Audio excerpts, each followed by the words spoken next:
今次好榮幸被 Doggo Fest 邀請我哋做呢個 Doggo Fest event 嘅一個 consultant， 最主要咧就係確保所有狗狗嚟到現場咧係安全嘅。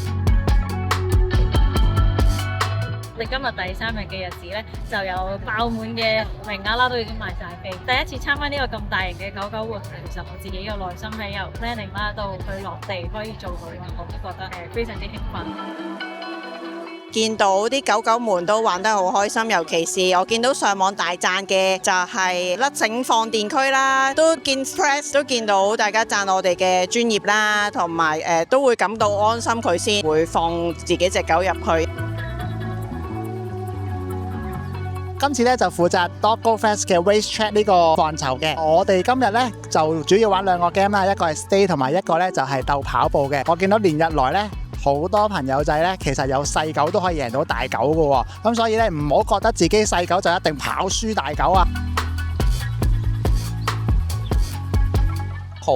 開心有一個時間可以抽到同大家係分享一啲訓練嘅心得啦，或者同狗狗認識或者相處嘅資訊，咁都希望成個過程除咗大家玩之餘，都俾到多啲有用嘅資訊，大家了解多啲自己嘅狗狗啊，或者點樣同狗狗相處。即係可能你會見到我哋會比較多介入嘅情況，就係盡量想避免狗狗之間嘅衝突。即係可能我哋有時代入咗我哋，主人好開心去嘉年華個感覺，我覺得好正常嘅，所有人都好想玩。咁但係玩嘅同時，我哋都多啲代入下自己狗狗或者人哋狗狗嘅角度咯。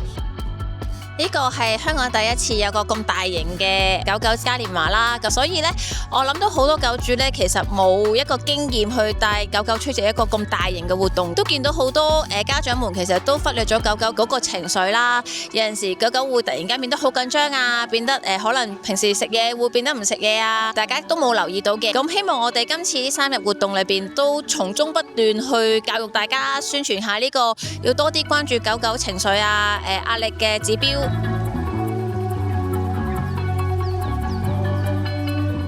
今次我真係好想借呢個機會咧，多謝我一班手足，包括咧阿魚啦、Jasper 啦、Harvey Sir 啦、Amy。咁呢啲全部都係由我哋 MyDogFit 一手一腳培訓出嚟嘅 trainer。好多謝 MyDogFit 嘅榮譽顧問阿 Liz， 佢喺呢個 event 都付出咗好多。今次最開心嘅咧就係我哋今屆同上一屆嘅 Level 2嘅學生都有份幫手嘅。相信認識我哋耐咗嘅朋友都知道，我哋MyDogFit出嚟唔係淨係教狗，我哋主要係做教育嘅。咁所以請大家繼續留意我哋 IG、YouTube channel 同埋所有 social media， 因為我哋會繼續去分享更多大家想知道嘅資訊、養狗嘅資訊、出去社交嘅資訊。